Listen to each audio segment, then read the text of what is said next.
بسم اللہ الرحمن الرحیم، اللہم صلی علی محمد وعلی آل محمد۔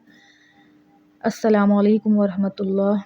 تمام تر تعریفیں اللہ رب العالمین کے لیے، جس نے انسان کو اشرف المخلوقات کے عہدے پر فائز کیا اور اپنی بے پناہ نعمتوں سے بھی نوازا اور اس دنیا فانی کو اپنے بندے کے لیے مسخر بھی کر دیا۔ اللہ رب العزت کی تعریف کے بعد لاکھوں کروڑوں درود و سلام بجانب خاتم النبیین حضرت محمد مصطفیٰ صلی اللہ علیہ وآلہ وسلم پر۔ اللہ رب العالمین کا بہت بڑا کرم، ان کا بہت بڑا احسان کہ انہوں نے ہمیں اپنے نبی خاتم النبیین حضرت محمد صلی اللہ علیہ وآلہ وسلم کا امتی بنایا۔ علامہ سخاوی لکھتے ہیں، جو شخص یہ ارادہ کرے کہ نبی کریم صلی اللہ علیہ وآلہ وسلم کو خواب میں دیکھے، وہ یہ درود پڑھے: اللہم صلی علی محمد کما امرتنا ان نصلی علیہ۔ اچھا، اس کے بعد اسکرین پہ دو درود شریف اور شو ہوں گے آپ کو۔ اللہم صلی علی محمد کما هو اہلہ، اور ایک درود شریف آگے آپ کو اور شو ہوگا: اللہم صلی علی محمد کما تحب وترضی۔ جو شخص اس کو تا قدرت کے موافق پڑھے گا، وہ حضور اقدس صلی اللہ علیہ وآلہ وسلم کی خواب میں زیارت کرے گا، اور اس پر اس کا بھی اضافہ کرنا چاہیے۔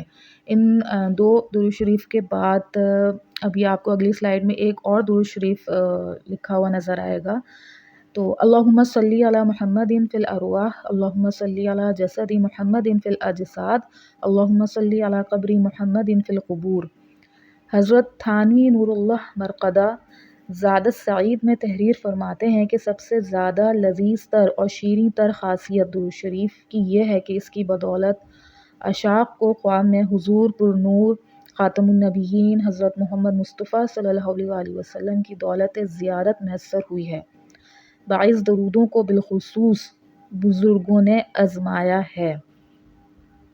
اللہ پاک بات کو سمجھنے کی اور اس پر عمل کرنے کی توفیق عطا فرمائے۔ اپنے نبی خاتم النبیین حضرت محمد مصطفیٰ صلی اللہ علیہ وآلہ وسلم کو پہچانیے، ان سے محبت کیجیے، ان سے اپنا رشتہ مضبوط کیجیے، اور خوب درود و سلام کا تحفہ بجانب خاتم النبیین حضرت محمد مصطفیٰ صلی اللہ علیہ وآلہ وسلم کی خدمت اطہر میں دل و جان سے پیش کیجیے، اور اپنی دعاؤں میں مجھے اور تمام امت مسلمہ کو، بالخصوص مومن مومنات، مسلم مسلمات جو اس وقت اس دنیا میں جہاں پر بھی مشکل میں ہیں، ان کو اپنی دعاؤں میں ضرور ضرور یاد رکھیے۔ اللہ پاک بات کو سمجھنے کی اور عمل کرنے کی توفیق عطا فرمائے۔ السلام علیکم ورحمۃ اللہ۔